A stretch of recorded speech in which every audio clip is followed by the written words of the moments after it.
I don't know how I haven't done one of these videos before. So we're going to do a fun little Q&A about working in law enforcement, because a lot of people end up talking to me about being cops. Pardon me. So, did a little Q&A, and we're going to give this a shot. Does it matter that I don't say people's names, like when I read their question? Do you care? Do you really care? Like, boy, I hope he reads my name and then the question. Like, is that... I know that's a thing that people do, but is that just because they see people do it? Anyway. First question. Do you recommend going straight into it or after high school, or go in after college? It meaning law enforcement. For the most part, you can't go in after high school. Usually when you graduate high school, you're usually like 18, 19, somewhere between about 17 and 19, maybe 20.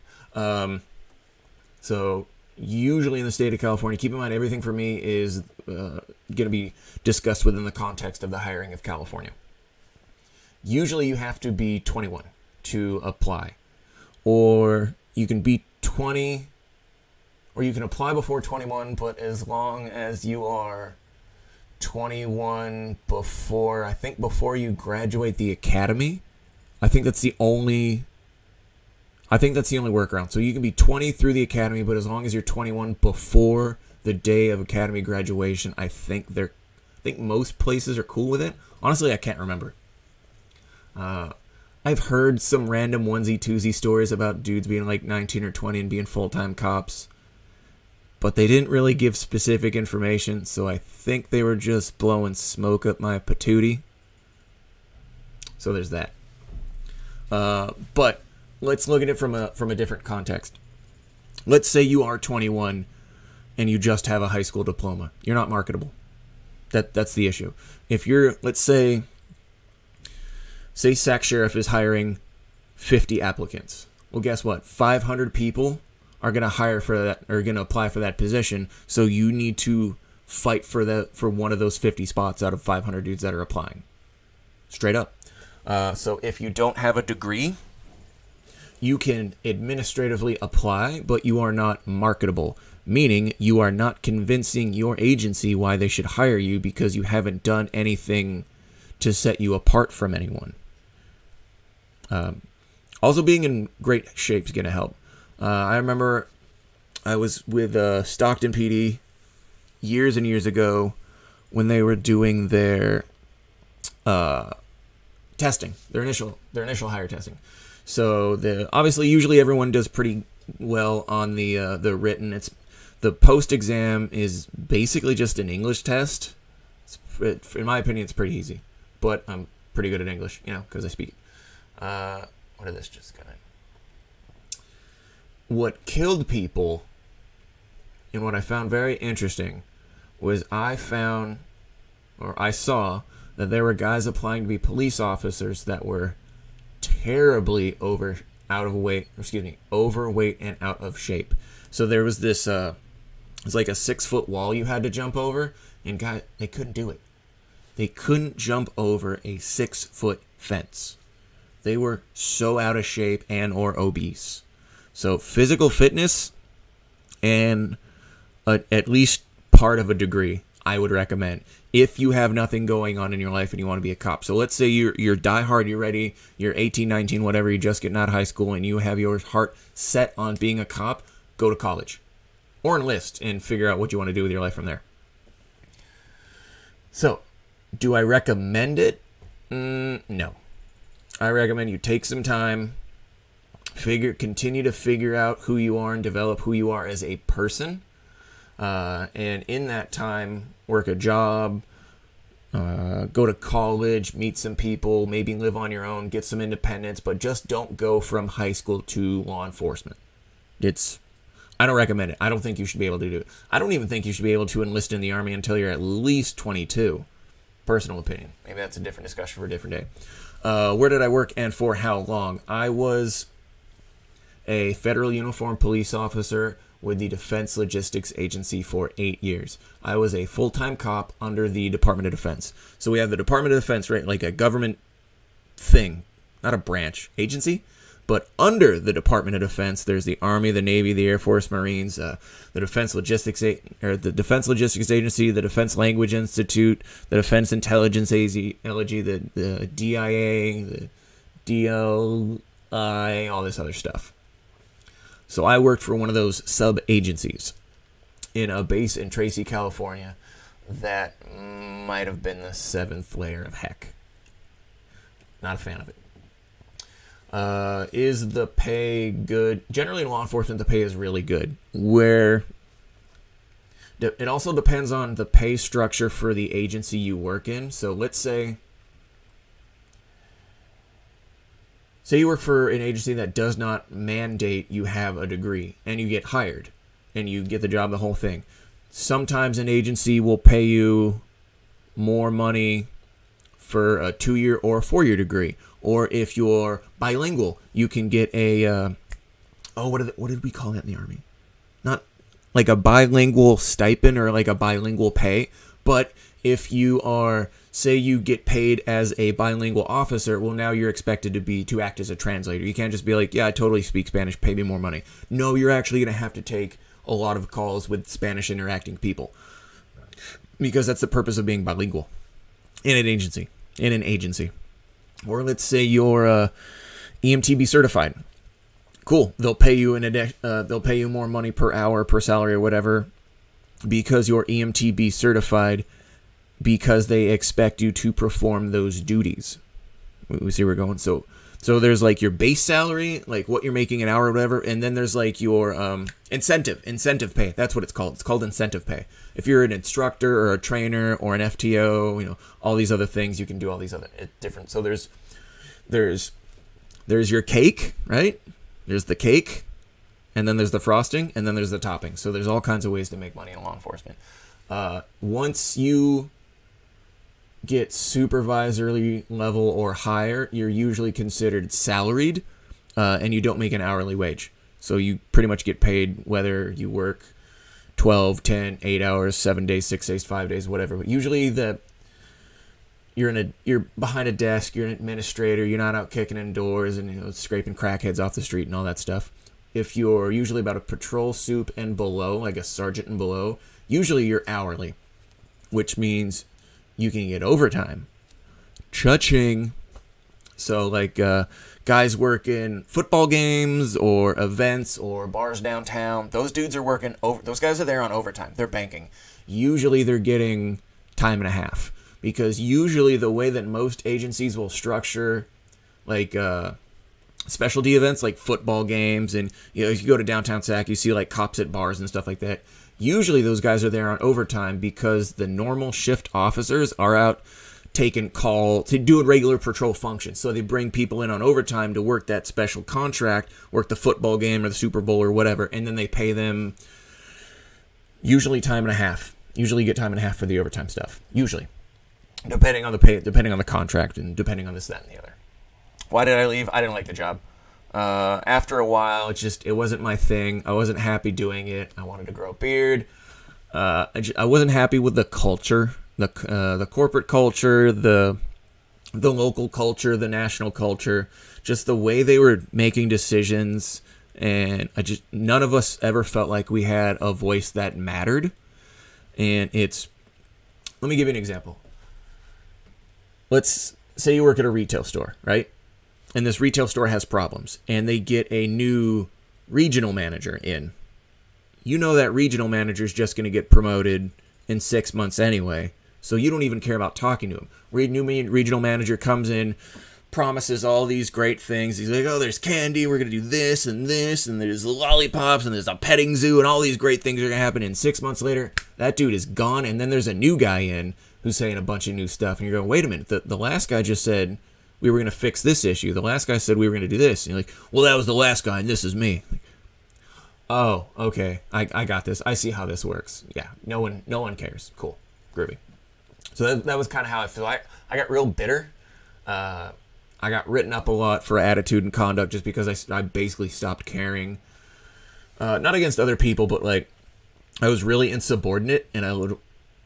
If you've been around me or sort of gotten a feel for how this works, Yeah, this ran wild. This doesn't change this did not change when I was in uniform. Like, the guy I am now was the guy I was in as a police officer, and a lot of my bosses did not appreciate that, and I didn't care. I just came to a point in my career where I just didn't, because, like, you know what, you're either going to fire me or you're going to leave me alone and shut your mouth.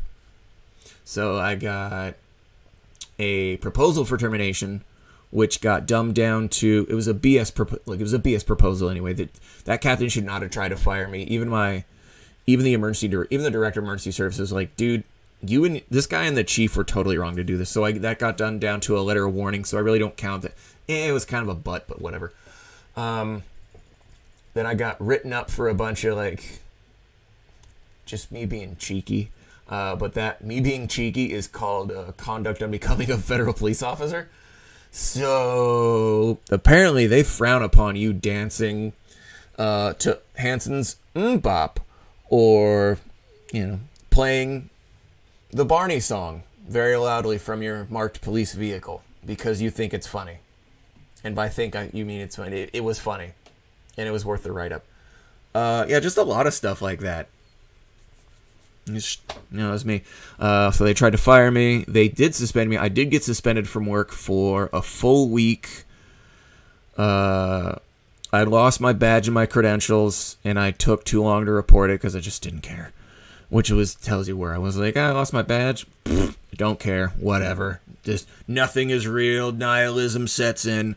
And then I put a big blue pinwheel in my outer tack vest, and I just walked around all day like that.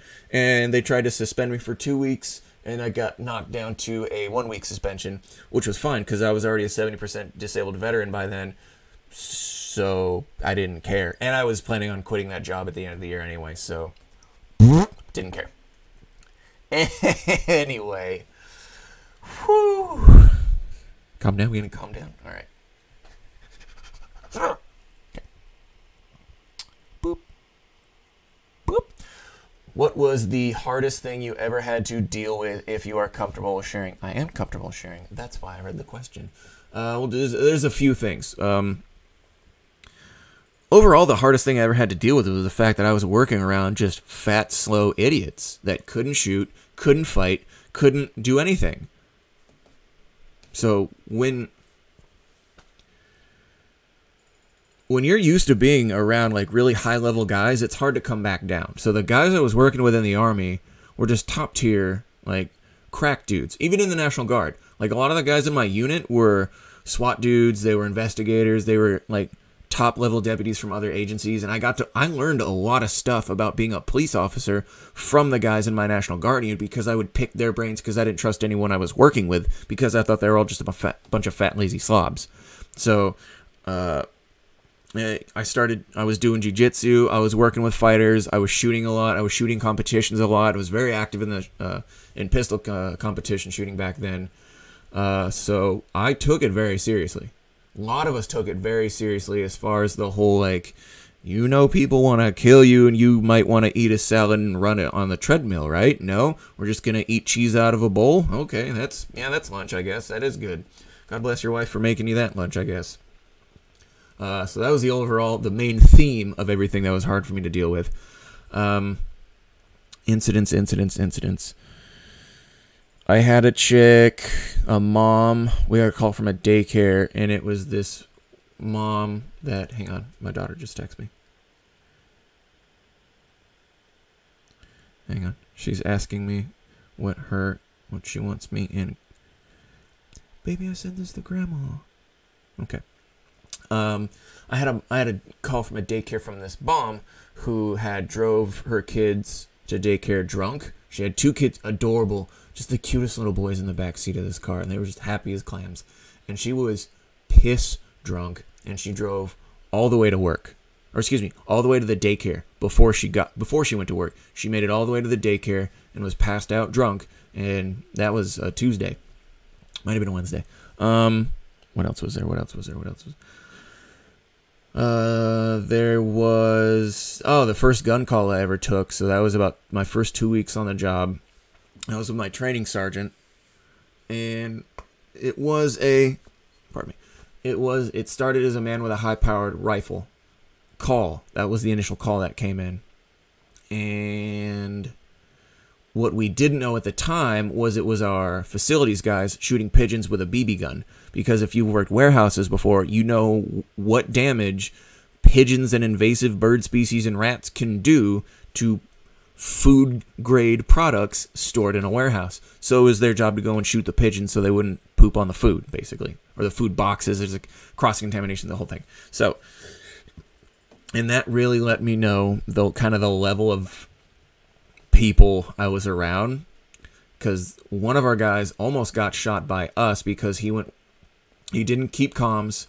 We had no idea where this guy was, and he ended up going real far. He came out real far and then came back, and so we see this pistol start creeping around the corner, and the only thing that probably kept us from shooting was the fact that we saw the buttons on his sleeve, his tenure buttons. So he had like 2 or 3 tenure buttons, and they were on his long sleeve.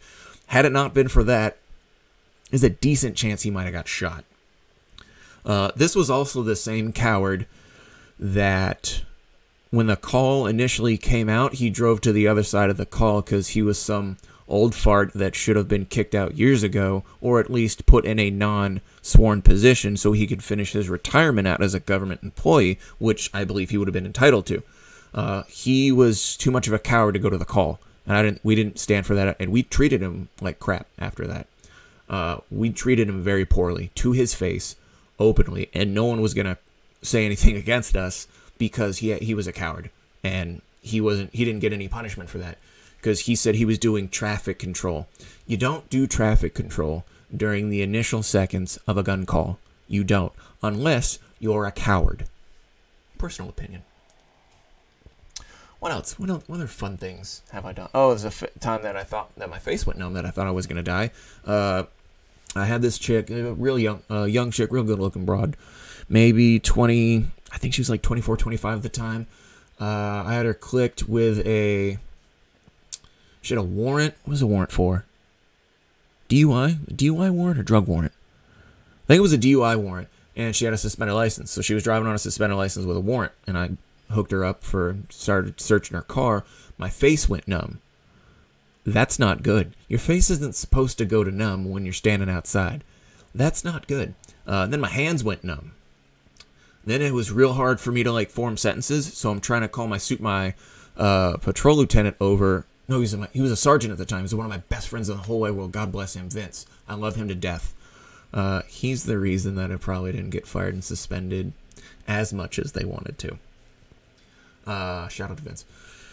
So I'm trying to it sounded like I was either drunk, or I think he thought I was trying to control my laughter. I couldn't form sentences to deliver radio traffic. So my buddy Steve comes over and he helps out, and then Vince ended up coming on scene, and then Steve kind of does hey man, are your hands okay? No, they're not. Do you have a metallic taste in your mouth? He's like, yeah, this isn't good. Tone it out. So it was if you Google search, Sharp Army Depot Hazmat, I think the Manteca Press still has that news story in there. I think it was Manteca Press and the Manteca News. Look for Sharp Army Depot Hazmat or Sharp Army Depot chemical something. Probably go for Sharp Army Depot Hazmat or Defense Logistics Agency Sharp Army Depot Hazmat, something like that in there. You should see a story from the Manteca Press that has my homegirl Abby with that chick hooked up because they called out the Tri-County Hazmat Task Force, and they hasty deconned us. That we had no idea what it was, and 3 dudes out of nowhere just started losing sensation, and this chick's boyfriend, it was either her car or her friend's car, but one of the boyfriends was already locked up for just narcotics manufacturing of meth. If you know how meth is made, you realize that it's hazmat. So what we had surmised on the fly was, oh, this car is still dirty, and she's just used to it because she's nutso or whatever. Yeah, so if you've ever seen like hasty decon training or like hazmat training for where they have like the suit and the little swimming pool, yeah, I got dunked in that. So like I went in this little, it was like an easy up with walls, stripped down to my underoos, got hosed off, and I'm dancing and singing a song. So like, oh, I'm probably gonna die. This is fun. And then they took all my gear and they loaded us up and took us to county. But fun fact about this is one of the reasons that pissed me off. They only tested us for radiological elements. They did not test us for narcotics elements. Meaning, they did not test us for the things involved in making the drug that homegirl's homie was in county for. And they didn't tell us that until 2 or 3 days after we had cleared. So like like 2 days after we went for a piss test, and a couple days after that, so we're 4 or 5 days through things metabolizing through our systems before they're finally like, oh hey, we screwed up, we need you to go back and take a piss test. Like, what? Are you crazy? Why? So I was super pissed. And then later, so fun fact, the day after, so that was on my Friday, and the day after that, they had tried to call me back into work to do the report, because I'd done the report and I got it cleared through the shift captain, the duty captain, and then the deputy chief. They were blowing my phone up because we need this report's wrong, and they were blaming me even though a duty captain had just signed off on it. So yeah, I was pissed. Starting to see what you're getting into? What else? Personally, going back to that first gun call, anytime I had to draw on someone, or anytime I had to break leather, always bothered me, because it was going against everything that I had known as a soldier to protect and preserve the well-being of Americans, whether they're good or not. Drawing always bothered me. Every time I pulled a gun, it bothered me. And I would usually, on the way home, I would always call my daughter and tell her I loved her. I don't think I ever told... I also never told any of my girlfriends I was dating how my day, like, the details of my day. Unless it was, like, quirky or fun. But anytime... I don't think I told my girlfriend at the time... I keep forgetting. I forgot how many girlfriends I had while I was a cop. That's a different video. Didn't tell him about the hostage incident. Didn't tell him about hazmat. I didn't tell my girlfriends anything that would worry them. Why? It was after the fact. Why are they going to worry? It makes, for my mindset, why am I going to tell my girlfriend who I love, who is my happy place? Why am I going to tell my happy place these bad things and poo on my happy place? That was my rationale behind it. I never told any of my girlfriends any of my problems at work. That was for my coworkers, my brothers, my buddies. That's who I told my problems to, because there's a good chance I probably went through with that thing. We're like, yo, we legit almost died. I know, right? Another round. Let's keep drinking. Therapy is overrated. So there's that. What does it say? What special training do you have under your belt as a cop, i.e. drone pilot, cert, DRE, etc.? So my actual I Love Me binder, I think, is in one of my old lieutenants from the Army's houses. Fun story behind that. All my professional certifications I can think of off the top of my head. Cooper certified in law enforcement physical fitness specialist, which that course is no longer offered. Pardon me. National Rifle Association law enforcement handgun instructor. I went out and got that on my own. Saber law enforcement pepper spray instructor. The actual title for that is oleoresin resin capsicum deployment instructor. Saber pepper spray law enforcement instructor. That's the gist of it. ASP baton instructor and handcuffing instructor. Oh, geez, what else? Post-certified active shooter response instructor. What other classes did I go to? I did a lot of knowledge-based courses. Like I did the Streets to the Dispensary through CNOA. That was a real good class. I went through gang investigation for patrol, which was like an 8-hour. It was like a gang investigation introduction, which was real cool. I didn't go through DRE because if I remember correctly, you had to get permission to go to DRE. I went through A-Ride. So you have your standard field sobriety test, your SFSTs, which is like the this thing and the this thing and that thing. So that is a field sobriety test, and the purpose behind that is to let the officer know if you are impaired or not. Period. That's it. So I went one step above that through a program through the CHP called ARIDE, Advanced Detection, ARIDE, Advanced Roadside Impairment Detection and Evaluation. So field sobriety tests like this thing and the nystagmus gaze and all that. The whole purpose of that is to determine whether or not, yes or no, are they impaired? Yes or no. That's it.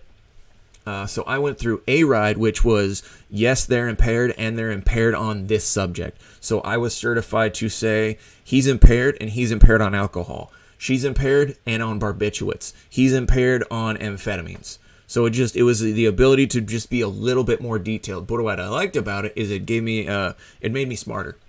It's because I learned a lot of really neat stuff in there just about impairment and detecting impairment and all that stuff. So and I went through commercial vehicle, patrol level commercial vehicle enforcement and interdiction, it wasn't like the 2-week or the 1 week or the 3-day. It was an 8-hour class on basically equipment violations.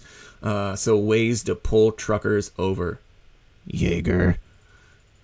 All of my Russian friends. Yeah, I was coming for your uncles. So that was really cool.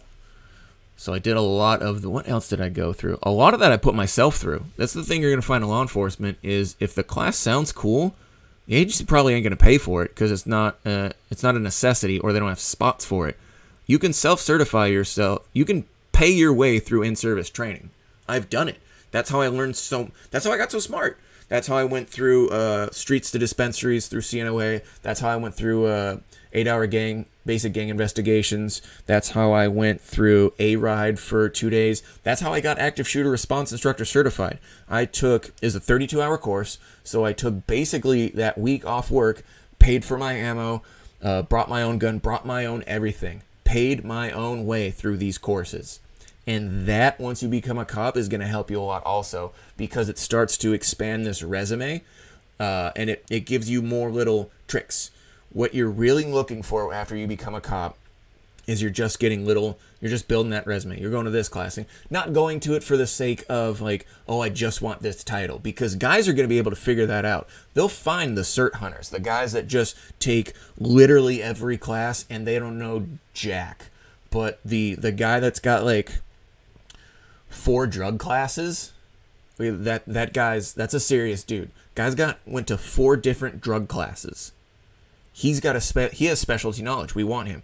This guy went through TAI, through traffic investigations. He's a traffic recreation. He's scene recreation. He's a traffic guy. He's a drug guy. He's a gun guy. So you have to figure out what your niche is, and that will really help launch your career. It'll help solidify your reputation as an officer, and it'll really just make you an overall smarter dude. Let me go over some things. This is going to be a long one. Strap in. Because I was having a conversation with a couple kids the other day. Let me bring up... I'm going through my DMs right now. I was having a conversation with a kid the other night, a very good friend of mine, who is looking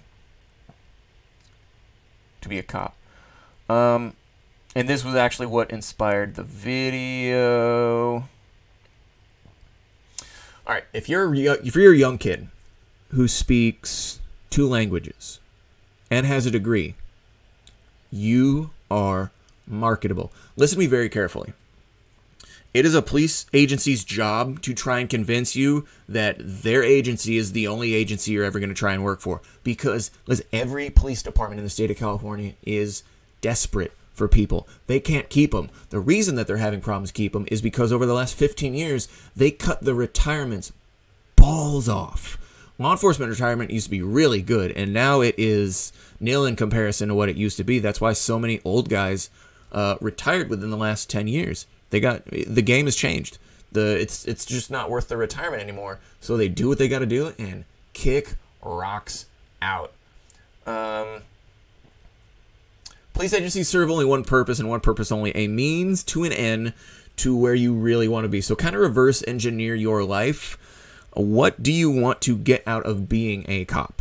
And how do you want that agency to help you? Remember, young kids, statistically speaking, don't want to be cops anymore. A police officer is no longer a cool job that it used to be because it's going through so many social and legal changes, and people would just back away. They'd rather go get a 4-year degree in like a tech field and just go work for Google. And there's nothing wrong with that. Actually, I encourage that. Don't get a criminal justice degree. If you're getting a criminal justice degree right now, stop. Unless you're like this close. Because what are you going to do when some crackhead blows your legs off? What? All agencies want is a degree. Could be in underwater basket weaving. It doesn't matter. If you have a degree in textile management, good. In fact, get a degree in something medical or something technological. That's what I recommend. No one cares what like. Oh yeah, the policeman said that I needed a degree in criminal justice or in sociology. No, you need a degree. Period. Look at how easy it is to get a college degree these days. Look at some of these online colleges. Darn near give them away. You just need a piece of paper that says degree from this school. What have we done? You got two options. You got two options as a kid. It's either wait to try and get sponsored and paid through an academy, meaning wait for SAC Sheriff or SAC PD or CHP to hire you and put yourself through the academy. CHP doesn't count. You can't put yourself through a CHP academy. Or pay your way through an academy through usually like the community colleges will offer them. If you are serious, my recommendation, if you know in your heart of hearts, this is what you want to do. Pay your way through an academy. If you've already paid for a college education, I'm pretty sure you can afford a 6-month police academy. Because while you're in that academy, what you can do is start applying to other agencies, and they will give you tentative job offers. A kid in an academy right now is more marketable than every kid not in an academy. That makes sense? Get your butt in a police academy. Do the 6-month one also if you can. Just get it over with. It doesn't matter what academy you go to. It doesn't matter if you were academy on. No one cares about what you did in the police academy except the guys in the police academy. No one cares. 10 years from now, no one is going to be like, hey, so how'd you do in the academy? No one cares. No one is going to care. No one. Anyway, moving on.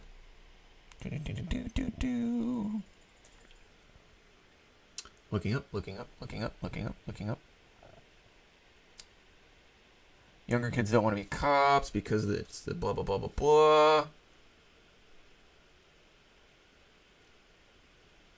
Don't just think state, city, and county are the only ways to go. Don't forget that there's plenty of legit law enforcement jobs in the federal sector. They're a little bit harder to break into because you have veterans applying, and veterans get veterans preference in all federal employment.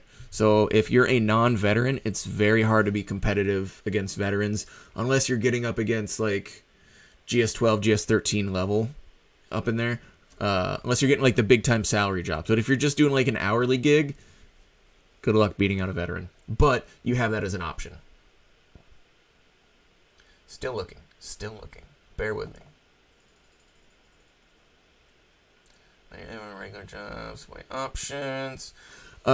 Some academies, I heard a couple community colleges will do this, is that they will sponsor you through the academy and hire you, but you have to sign a contract that says you will suck it up for 3 years. Don't do that. Listen to me very carefully. If that was a good way to do things, more people would do it. This is why I also say don't wait to get sponsored through an academy. Pay your own way, because it's going to take so much pressure off of your back. Meaning, let's say you go through, say SAC PD sponsors you, meaning they give you an academy spot and they say, hey, as soon as you graduate, we're going to pay for your academy. We're going to give you a little extra money. You're going to come in here and, you know, do some paperwork here and then. We're going to help you, things like that. That's cool. And they'll give you a job when you graduate. It's pressure and it's nervousness on both ends, because it's a gamble, because you don't know what it's going to take for them to fire you, and they don't know if you're going to pass. You're gambling on each other, so there's a pressure thing. Now, if you get sponsored through an academy, there are tons of dudes that'll be like, okay, your academy is 8 a.m. to 4 p.m., and then from 4 to 6, you're going to be in here studying, and we're going to be going over your mods. They basically tutor you, and that's dope. But there's a lot of pressure on guys that get sponsored through to succeed. So that's why I recommend pay your own way. That way you can kind of succeed and fail sort of on your own demerits, your own character, your own terms. Just pay for your own academy. Just, if you know it's what you want to do, just shut your mouth and sign up for the next community college academy and just bang it out real quick. It's not that big of a deal. Blah, blah, blah, blah, blah. Yeah, contracts are stupid. I don't know why. Why? Because that agency sucks at finding qualified applicants, because they have to scramble at the last 2 weeks of every registration period to cram people in seats so they can kick off an academy, and then a third washout because they sucked at finding those applicants. That's not your problem. You are the one that wants to be hired. They also want to hire you. But if anything feels wrong during that process, walk away from the agency. Don't just kind of like quietly squeak through the application process. If they're not willing to accept you for who you are, leave. Because what that's going to turn into is administrative problems later. You can either not get hired now or get fired later. See what I'm saying? Don't get guilted or goaded into joining any agency just because that they think they don't stink. That's stupid. There's so many police agencies out there that are willing to hire you. Then every police agency might as well be a sovereign nation. They're all different. Their application process is obviously going to be the same because it's dictated by post and there's laws and stuff like that. But like what they're looking for, how they act, what sort of demeanor they want, things like that, it's all going to be different. So just because you don't make SFP through San Francisco PD's process doesn't mean that Placer County is going to be like, we don't want this kid. Every agency is different.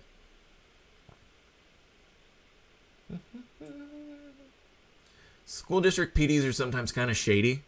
The stereotype is that school district PDs are for where good cops go to live and bad cops go to... No, it's... What was it? Where good cops go to die and bad cops go to live. That's where it is. So usually like school district PDs generally get like some of the older guys that are getting ready to retire, or maybe the guys that can't get on to a city or county agency for some reason they're not going to talk about openly, but you know why you can't get out of there. Some school district PDs are dope. Like Twin Rivers, those guys are great. That's a legit police department. But some of the community colleges ones, some of those get kind of shady. Some of the school district PDs get kind of shady. Usually I find the school district, in my personal experience, usually school district PDs operate better than the college ones. I don't know why. Maybe it's because of the fact that they have younger kids, so that somehow changed the demographics of their environment. I don't know. Scrolling through some things. Yeah, that's basically it. With any job, don't be afraid to walk away from it. If something doesn't feel like, hey, you have this on your background. Oh, if that's a problem, you just let me know. I can just walk out right now because I have 5 other applications into 5 other different agencies. So you can either talk to me like a man or I'll just get up and leave. You're the one that's having problems hiring and retaining officers. Not me. I could go get a job anywhere. You can't. You're stuck here. So this went pretty long. I'll probably post this up same day. That's about it in a nutshell. Hope that helped. I did this video. This was done without so much as a single drop of rum. So that is it. I'm gonna go be a responsible father and a disgruntled former police officer.